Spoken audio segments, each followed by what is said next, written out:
Assalamualaikum warahmatullahi wabarakatuh. Nama saya Siti Fatimah dengan NIM 2022009 dari Institut Teknologi Nasional Malang, Fakultas Teknik Sipil dan Perencanaan, Program Studi Arsitektur. Kali ini saya sedang melaksanakan sebuah studi kasus mengenai penggunaan teori Vitruvius pada suatu bangunan. Dan bangunan yang saya angkat kali ini adalah Islamic Center di Tanjung Tabalong, Kalsel, yang mana studi kasus ini dari mata kuliah pengantar arsitektur dengan dosen pengampu saya, yaitu Insinyur Budi Pothori MTA. Sebelumnya, saya akan sedikit memaparkan kenapa arsitektur disebut sebagai sebuah karya seni. Karena selama proses perwujudannya, terdapat serangkaian pengambilan keputusan yang selain didasari oleh hal-hal yang bersifat matematis, seperti istilah tektonik Yunani, yang bersifat keindahan seperti Venustas yang disampaikan oleh Vitruvius, juga oleh adanya daya cipta kreatif sang arsitek yang memang secara kodratnya sudah menjadi perancang, yaitu do it yourself. Teori Vitruvius memiliki 3 aspek, yaitu utilitas atau fungsional, suatu kelengkapan fasilitas bangunan agar bangunan itu memiliki fungsi dan produktif, dan jangan sampai menjadi ruangan yang tidak berguna atau kosong tak dihuni.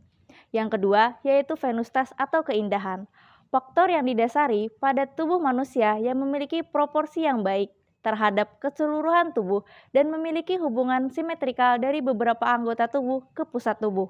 Yang terakhir yaitu firmitas atau kekuatan, penyaluran beban yang baik dari bangunan ke tanah dan juga memiliki material yang tepat. Sekarang mari kita kulik bagian-bagian dari masjid ini. Utilitas yang ada pada bangunan ini yaitu pada bangunan utama masjid di lantai 1 atau lantai dasar sebagai tempat utama untuk sholat. Lantai 2 biasa digunakan untuk sholat juga. Lantai bawah tanah untuk wudhu dan toilet.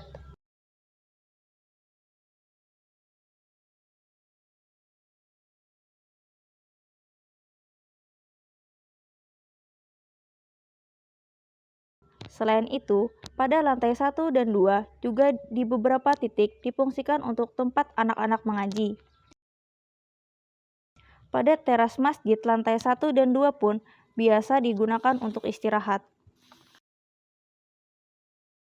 Pada lorong yang mengelilingi masjid ini pun sering digunakan untuk tempat istirahat. Selain bangunan utama pada masjid ini, di bagian belakang masjid ada tempat untuk para calon jemaah haji untuk latihan manasik haji. Dan di belakangnya lagi ada aula berbentuk rumah banjar yang menjadi salah satu ikon Kalimantan Selatan.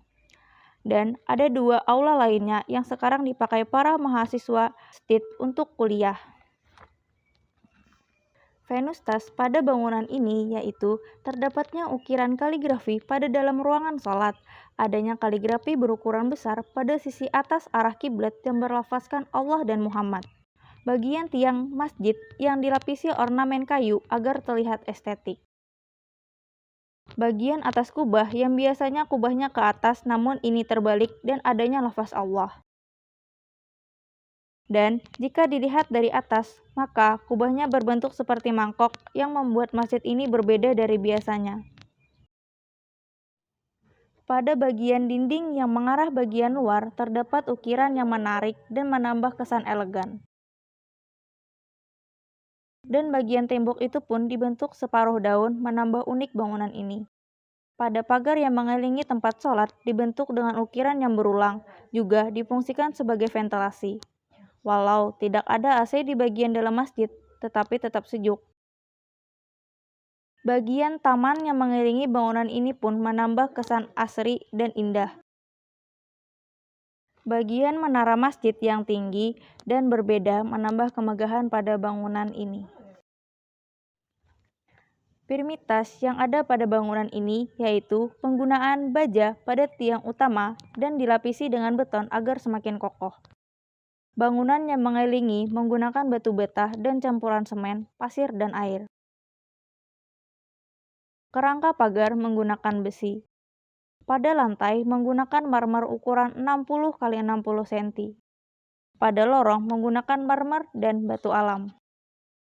Nah, sekarang kita tahu jika bangunannya akan terlihat baik, indah, bagus, dan menarik jika kita membangun menggunakan teori yang dipelajari para arsitek. Semoga apa yang saya sampaikan ini bisa menjadi salah satu penunjang Anda dalam membuat suatu bangunan. Mohon maaf jika masih terdapat banyak kekurangan dalam pemaparan saya dan dalam pembuatan video ini. Terima kasih, sampai berjumpa lain kali, dan wassalamualaikum warahmatullahi wabarakatuh.